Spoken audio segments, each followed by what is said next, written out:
अबोली या मालिकेच्या 17 ऑगस्टच्या भागामध्ये अबोली सांगत असते या देशासाठी ज्या वीरांनी आहुती दिलेली आहे आणि त्यासारख्या वीरांच्यामुळे आपल्याला स्वातंत्र्य मिळाले आणि तो झेंडा फडकवायचा मान तुझ्यासारख्या नीच आणि हलकट माणसाला मी कधीही मिळू देणार नाही आहे।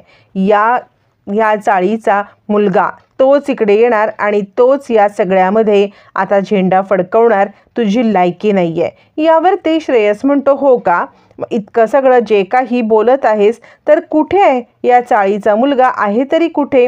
यावरती आता मात्र अबोली गेटकडे पाहते तर तिकडे अंकुश ऑलरेडी आलेला असतो।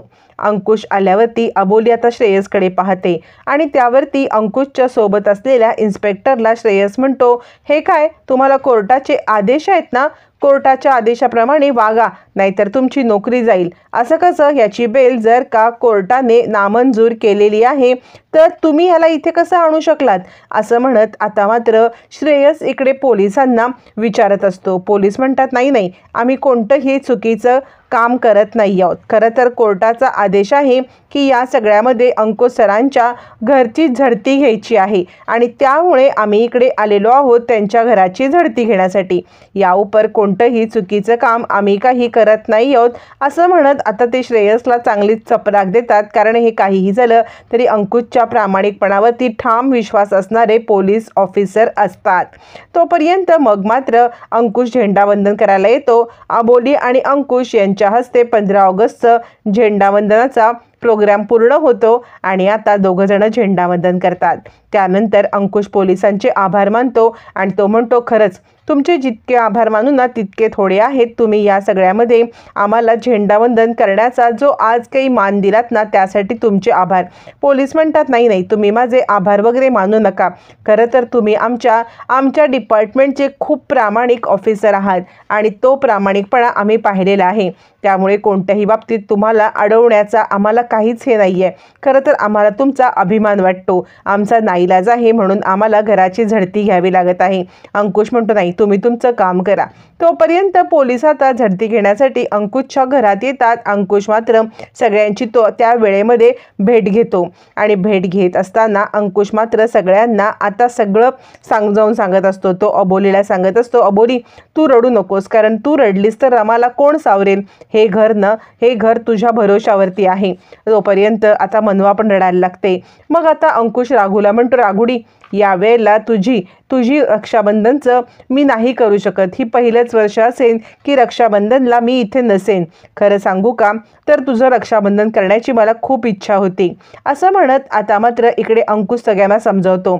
मनवा सांगत असते, दादा मला खरंच तुझी आठवण येईल। यावरती अंकुश म्हणतो, खरं सांगू का मनवा, तर तुझं आणि माझं हे पहिलं रक्षाबंधन, पण या सगळ्यामध्ये मला तुझं रक्षाबंधन करायचं होतं, यावर्षी शक्य नाही आहे।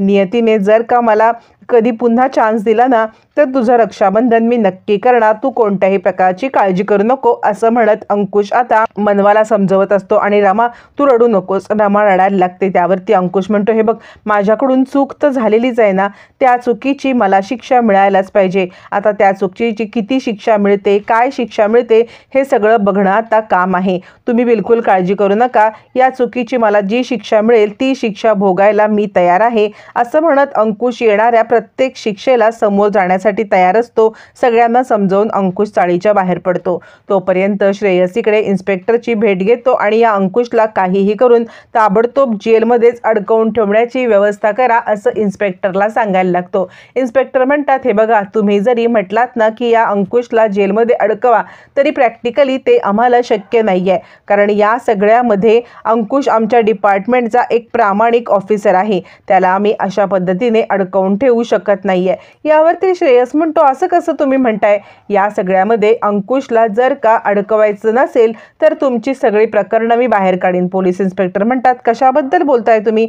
यावरती श्रेयस म्हणतो, माहितीये ना, त्या बाईने तुमच्या विरुद्ध तक्रार केली होती आणि त्या तक्रारीमध्ये तुम्ही दोषी आढळला होतात, पण प्रकरण तुम्ही दाबून टाकलं, नंतर एका अजून प्रकरणामध्ये तुम्ही अडकला होतात। जर का अंकुशला तुम्ही नियमाच्या बाहेर जाऊन शिक्षा केली नाहीत तर मात्र या सगळ्यामध्ये मला तुमच्या विरुद्ध विरुद्ध ॲक्शन घ्यावी लागेल.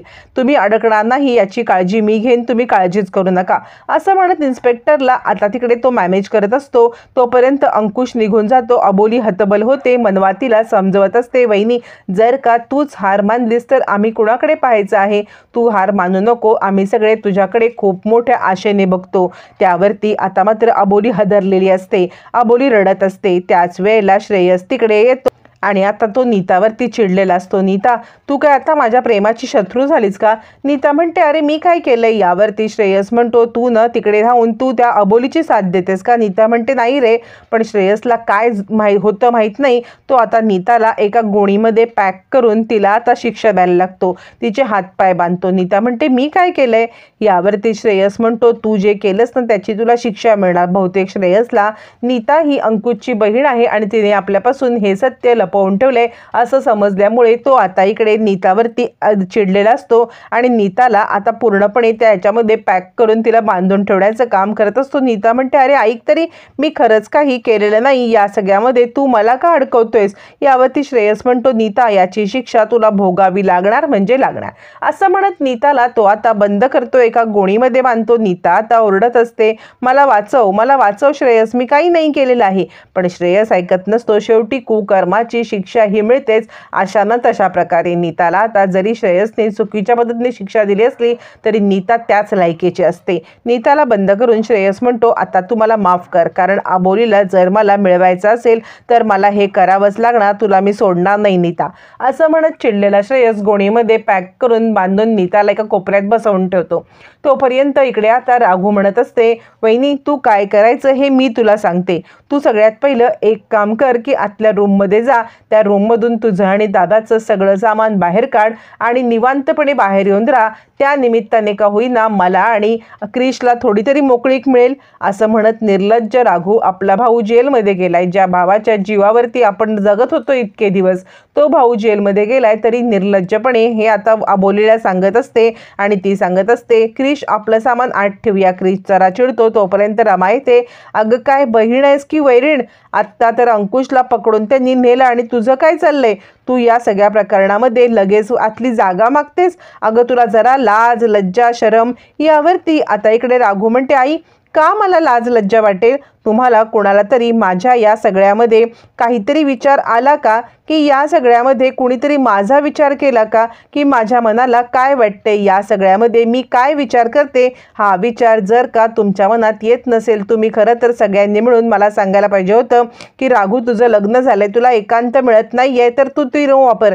पण हा विचार तुम्ही कुणी केला नाहीत, मलाच माझा विचार करावा लागेल आणि म्हणून मी हे बोलते. आणि दादाचं काय माहिती किती वर्षांनी तो येतोय आणि त्यानंतर केसमध्ये जर का जेलमध्ये त्याला केसमध्ये जर त्याचं प्रूव्ह झालं की तो गिल्टी आहे तर तो येणार पण नाही. असं म्हटल्यावर ती अबोली चिडते आणि राघू काय चाललंय तुझं? कुणाबद्दल बोलते? जरा काही भान वगैरे आहे का? असं म्हणत ती राघूवरती चिडते. राघू म्हणते वहिनी मी काय चुकीचं बोलले ग? मी बरोबर तेच बोलले. तुम्ही कुणी माझा विचार करत नाही तर माझा विचार मलाच करायला पाहिजे. असं म्हणत निर्लज्ज राघू निर्लज्जपणे आता मात्र सगळ्यांच्या समोर आपल्याला प्रायव्हेट रूम पाहिजे अशी मागणी करते. अबोलीला खूप राग आला असला तरी राघूच्या नादी लागण्यात काहीच अर्थ नाही. सध्या अंकुश सरांना सोडवणं हीच आपली प्रायोरिटी आहे असं अबोलीला माहिती असतं. त्यामुळे अबोली राघूच्या नादी लागत नाही. पण रमा चिडते आणि बंद कर तुझं हे सगळं, तुझं जरा अतिच चाललंय असं म्हणत ती आता राघूवरती आगपाखड करायला लागते. राघूला काही फरक पडत नसतो. इतकं सगळं होऊन सुद्धा राघू मात्र या सगळ्यामध्ये अजूनही निर्लज्जासारखीच वागत असते. मग आता मनवा पण चिडते. तोपर्यंत बाहेर आवाज येतो. खूप सारे विंचू आणि एक कागद खाली पडतो. अबोली चिडते. सगळेजण धावत पळत तिकडे जातात, घाबरतात. अबोली म्हणते कुणी केलं हे, कुणी केलं हे? तोपर्यंत श्रेयसने नीताला बांधून ठेवलेलं असतं आणि नीता तुला आता इथेच राहावं लागेल असं म्हणत घसपटत तिला आता रूममध्ये नेऊन टाकतो. अबोली घाबरते. मनवा म्हणते वहिनी तू घाबरू नको, हे सगळं खोटं आहे, हे विंचू खरे नाहीयेत. असं म्हणत मनवा ते विंचू समोर आणते आणि त्याच्यात चिठ्ठी लिहिली असते की सगळ्या ह्याचा विनाश होणार आहे. अबोलीला कळतं की हे सगळं श्रेयसने केलंय. अबोली श्रेयसला धमकी देते. ज्या माणसाला एका बाईचं प्रेम आपल्यावरती नाही आहे हे माहीत असून सुद्धा तो त्या बाईला त्रास देतो, तो माणूस बनवायच्या लायकीचा नाहीये. माझं फक्त अंकुश सरांवरती प्रेम आहे, मी अंकुश सरांना निर्दोष सिद्ध करणार. आणि त्यांना बाहेर आणणार, तू बघत बसशील. मग मात्र श्रेयस आता अंकुशकडे येतो आणि काल रात्री क्रिशवरती हल्ला झाला, आज रात्री काय माहिती अबोलीवरती हल्ला होऊ शकतो असं म्हणत अंकुशला जेलमध्ये खोटी बातमी देतो. आता या सगळ्यामध्ये श्रेयसचा काय डाव आहे? अंकुशने जेल तोडून बाहेर यावं असं त्याला वाटतंय का? या सगळ्यामध्ये अंकुश काय करणार पाहणं मात्र फारच रंजक ठरणार.